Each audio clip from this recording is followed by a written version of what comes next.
ಒಂದು ಉದಾಹರಣೆ ಕೊಡ್ತೀನಿ ನಾನು. ನಾವು ಈ ಕಾಡಿನ ಸುತ್ತಮುತ್ತ ಇರೋ ಬಹಳಷ್ಟು ಜನ ಬಹಿರ್ದೇಶಕ್ಕೆ ಆಚೆ ಕಡೆ ಹೋಗ್ತಾರೆ. ಆ ಬಹಿರ್ದೇಶಕ್ಕೆ ಹೋದಾಗ ಮುಕ್ತ ಪ್ರದೇಶಗಳಿಗೆ ಬಹಿರ್ದೇಶಕ್ಕೆ ಹೋಗ್ತಾರೆ. ಬಹಿರ್ದೇಶಕ್ಕೆ ಹೋದಾಗ ಕೂತಿದ್ರೆ ಕುಕ್ಕರ್ಗಾಲಲ್ಲಿ ಹುಲಿಗೋ ಚಿರತೆಗೋ ಇದು ಯಾವುದೋ ಬಲಿ ಪ್ರಾಣಿ ಕೂತಿದೆ ಅಂತೇಳಿ, ಅಥವಾ ಜಿಂಕೆ ಕೂತಿದೆ, ಕಡವೆ ಕೂತಿದೆ ಅಂತೇಳಿ ಹಿಡಿದ್ಬಿಡ್ತದೆ ಕೆಲವು ಸಲ.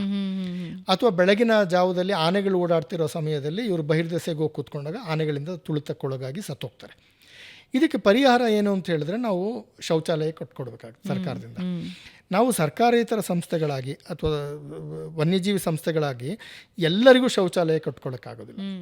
ಅದಕ್ಕೆ ನಾನೇನು ಮಾಡಿದೆ ಅಂತ ಹೇಳಿದ್ರೆ, ನಮ್ಮ ಮಂತ್ರಿಗಳು, ಗ್ರಾಮೀಣಾಭಿವೃದ್ಧಿ ಮಂತ್ರಿಗಳನ್ನ ನಾನು ಹೋಗಿ ಭೇಟಿ ಮಾಡಿ, ಈ ಥರ ಸಮಸ್ಯೆ ಇದೆ ಸರ್, ಹಾಗಾಗಿ ನೀವು ಸ್ವಚ್ಛ ಭಾರತ್ ಮಿಷನ್ನಲ್ಲಿ ಏನು ಶೌಚಾಲಯಗಳನ್ನ ಕಟ್ಕೊಡ್ತೀರಾ ಅದನ್ನು ಈಕೋ ಸೆನ್ಸಿಟಿವ್ ಝೋನ್ನಲ್ಲಿರೋ ಹಳ್ಳಿಗಳಿಗೆ, ಪರಿಸರ ಸೂಕ್ಷ್ಮ ವಲಯಗಳ ಹಳ್ಳಿಗಳು, ವನ್ಯಜೀವಿ ಧಾಮಗಳ ಸುತ್ತಮುತ್ತಲಿರೋ ಹಳ್ಳಿಗಳಿಗೆ ಪ್ರಾಮುಖ್ಯತೆ ಕೊಟ್ಟು ಕಟ್ಟಿಸ್ಕೊಡಿ ಅಂತ ನಾವು ಮನವಿ ಮಾಡಿದ್ವಿ.